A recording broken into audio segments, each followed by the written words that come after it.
Okay, well, welcome back to another episode of the Geek Pub Premium Update. I think I'm going to go back to what I used to call this several years ago, which was just Pub Talk. And so we'll see, but I'm thinking about going back to that name because it needs it needs a name, and Premium Update just sounds boring. So anyway, who knows? I got a bunch of things I want to go over today, and so let's start with the new studio. And so some of you, I don't think, realize that this is really sort of meant to be two studios in one, or three maybe. This is going to be the set of the Geek Bits podcast.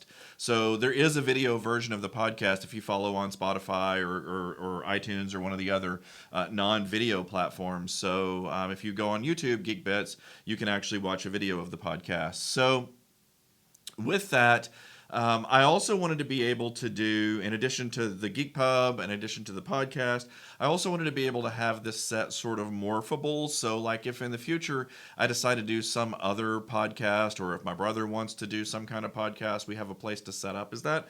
So it's sort of in two halves with a monitor in the center, if you will. So the other side, I've got some, Commodore 64. Let's see, what all do I have on it? I got a little R2D2, a Commodore 64, some Commodore 64 books, an Adam Savage signed autograph, just some things like that sitting over there. And again, it's all just for fun right now. But let's say that we decided to do a podcast about, some kind of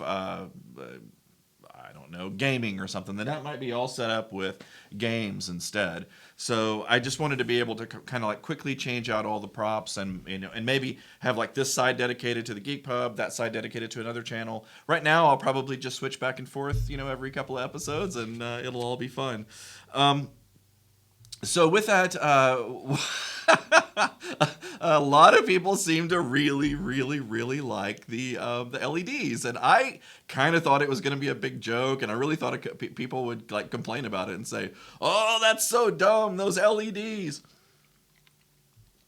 But to my surprise, they were kind of a big hit. Lots and lots of really nice comments on the YouTube video about the new set, just telling me how much they loved it. I nailed it, and I'm really appreciative of that. That means a lot to me, especially after my brother's fiasco with his set and his background. I was a little worried.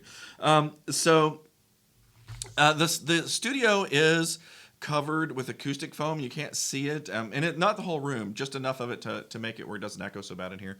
But the wall next to me is all acoustic foam. This wall over here is all acoustic foam. The wall behind me has a couple of sets of acoustic foam, and there are bass traps in the corner, on the corner walls, on all corners. And so I think that really helps with the sound. I hope it sounds good to you guys. If it doesn't, I'll keep adding more until we get it right. But so far the feedback has been that it sounds pretty good.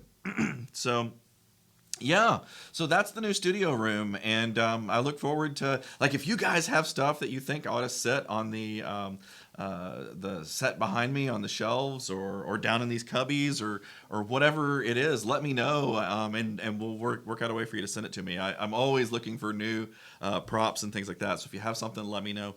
Okay, so let's move on. So we did something really cool a couple of weeks ago. We actually hosted the Dallas-Fort Worth Retro Computer Meetup here at the Geek Pub. And, this building is only about 2,600 square feet, and it's broken up into, I guess 3 main rooms with a fourth, like a lobby area, and then about 800 square foot of shop space. And we had about 130 people show up to the meetup, far more than this building was ever designed to handle. And so we're like super excited about that. I mean, my gosh, high class problem to have is what I call things like that. And so, we'll figure out how to do it a little bit better next time, and organize a little bit better. Maybe we'll do it in a cooler part of the year and have, tents and stuff out front. I don't know. We'll figure out a way to do it. But that was really, really exciting and really fun. Lots and lots of cool people and lots of cool computers came and were on display. And so, excuse me, I have a frog in my throat today. I don't know why. But a Super Pet came. Those are really rare. A IBM 5110, which is kind of like a little mini computer. It looks like a little refrigerator. Put out about as much heat as a hairdryer running. That was really exciting. And an Altair 8800. That was probably my absolute favorite thing, is I got to sit there and play and touch a real Altair 8800, not a knockoff. I mean, I've played with a bunch of them that are Arduino based, and as a matter of fact, I plan on making an Arduino based one at some point, just for fun. I think that would be a really cool project, but having a real one in front of me with all of the original components that actually worked, oh my gosh, love that. Altair 8800 for the win. That was my favorite, the highlight for me of the entire event. That said, the event did not go off without a couple of hitches. It was like 103 degrees, I think, that day. And you put 100 people with 98.6 degree bodies in a 2,600 square foot building, and the air conditioning just couldn't keep up. It got up to about 88 degrees in here, and the air conditioning just running nonstop. And that is with supplemental air. We actually have a 50,000, I guess it's a 50,000 BTU mini split, ductless system, in other words, in the shop area. It got overwhelmed. We actually brought in another, I think it was like a 10,000 BTU, like a dual hose like unit that we could just pipe hot air to the outside through like a window.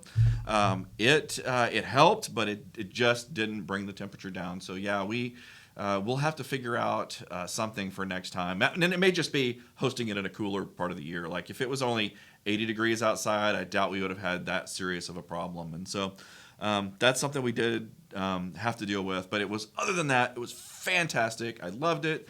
Like I said, lots of really cool people, lots of really cool machines, lots of cool I don't know, can you see it? Yeah, you can see it. So one of the guys, I think his name was, I'm going to probably mess it up and I'm so sorry, Sergio, brought me, and it's on display here. This is what I'm talking about. If you bring me props, they'll go on display. But the internet from the IT crowd. And so it's just a little black box. It says the internet on it with a little flashing red light.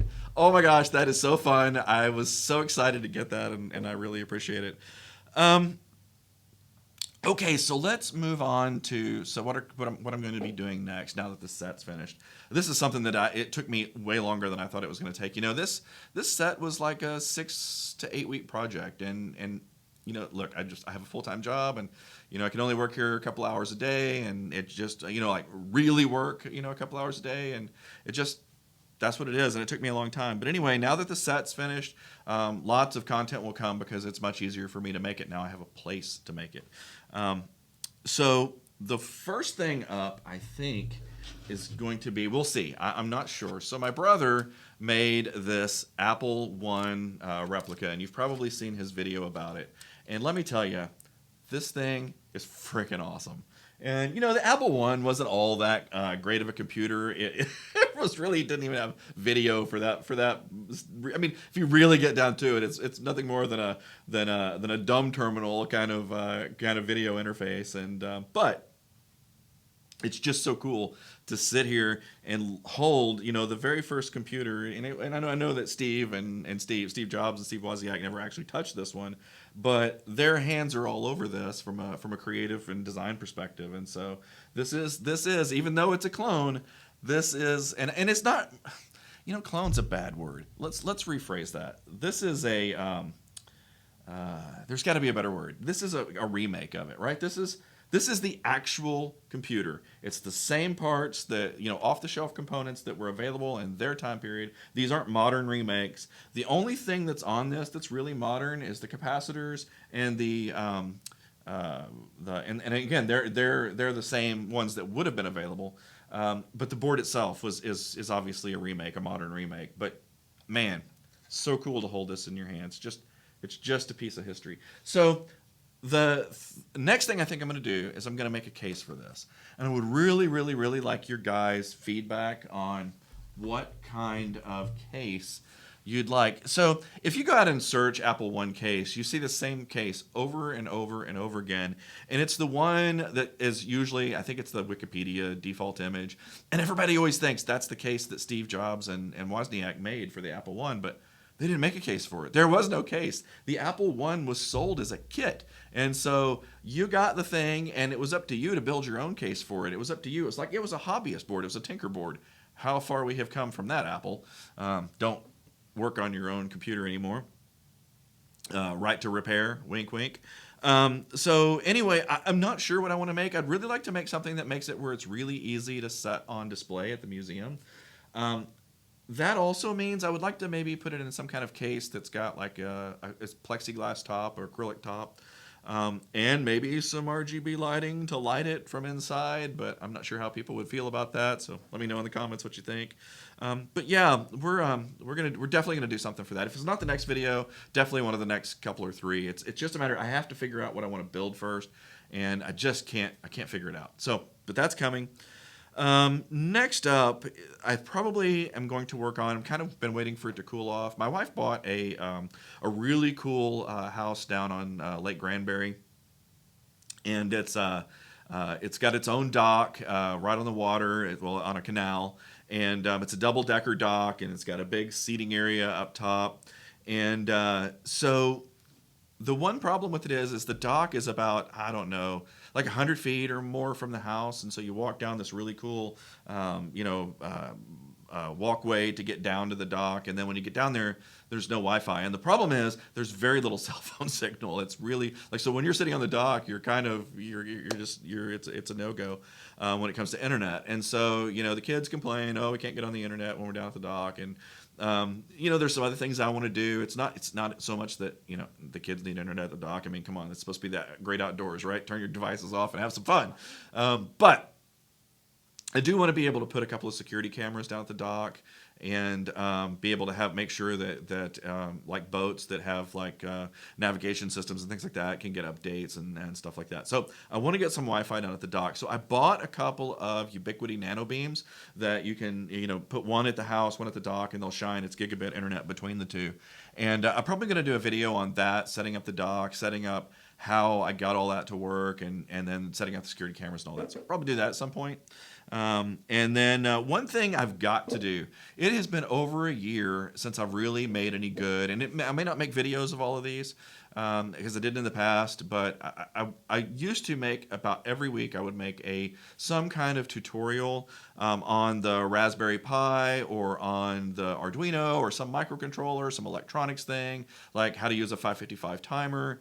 And those are some of the most popular articles on the Geek Pub. And so I really need to get back to making those on a weekly basis. And what I'm going to have to do is just set aside one day a week or one night a week after work and write those articles again, because they're really popular. I really enjoyed doing them, for one thing, and I just haven't been doing that. So I'll probably try to, and especially now that I have a set of the electronic station in the other room, it'll make it much easier for me to video some of that stuff. So I might make some videos to go along with those. It just depends. Let me know how you feel about it.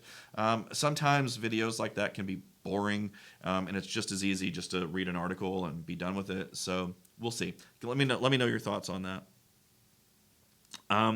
So I'm trying to make this video a little bit short because I'm in a hurry today. I've got a lot of things going on, but I really wanted to do this. Hadn't done an update in a while. One comment I have gotten like 100 times in the last week since the new set video went up is something along the lines, and so I'll just paraphrase it into one comment of a whole bunch of them mixed together, but is, why didn't you build your brother's set? And there's a whole lot that goes into that. Number one, he didn't really ask me to build his set. And obviously, if he wanted me to build his set, he would ask me, right? But number two, he probably didn't ask me because I freaking don't have time. And I barely had time to do this. It took me 8 weeks to build this set, a little bit at a time, right? It would have, to prioritize something for him that, it is not helping build my channel and those types of things.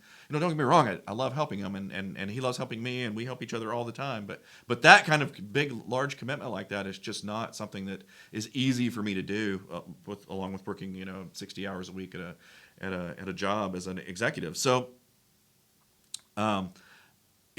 if he had asked me to build that set, we probably would have been 2 or 3 months building it. And I'm sure that's why he didn't want me to ask me or want me to do it for him.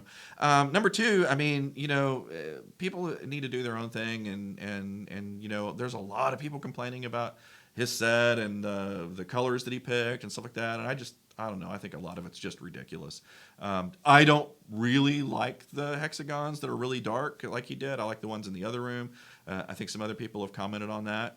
But it's not that big a deal. It's just a set, I don't get it. I don't understand why everybody's so upset about it. But anyway, so the next question is, can I come tour the Geek Pub? I get this like at least 2 or 3 comments on every video, an email 2 or 3, 4 or 5 times a week, it seems. Can I come tour the Geek Pub? And my answer to that has historically been no. And it's just I don't have time. And when I'm giving a tour of the Geek Pub, it usually takes 30, because I've done it before. It usually takes 30 or 45 minutes because I want to talk to the people. I want to spend time with them. I love meeting you guys. But if I do that, that's 30 or 45 minutes or an hour that I'm not working on something like this, working on a case for the Apple One, building the studio. There's so many other things. So set tours and building tours are just something I don't have time for. And I'm sorry. But I have great news. We do host events here from time to time. The most recent one was the DFW Retro Computer Meetup. We will host other events here. Like I want to do some maker ones where people that build like R2D2s and props and movie props type stuff. And like there's one in Roanoke that I've been to a few times, and I just love it every time I go. And so I'd like to host some stuff like that here. So there will be opportunities to come tour the Geek Pub, I promise. And so you'll have to wait for those. I'm just not going to do any private tours right now. I just don't have time, and I'm so sorry. I really wish I did.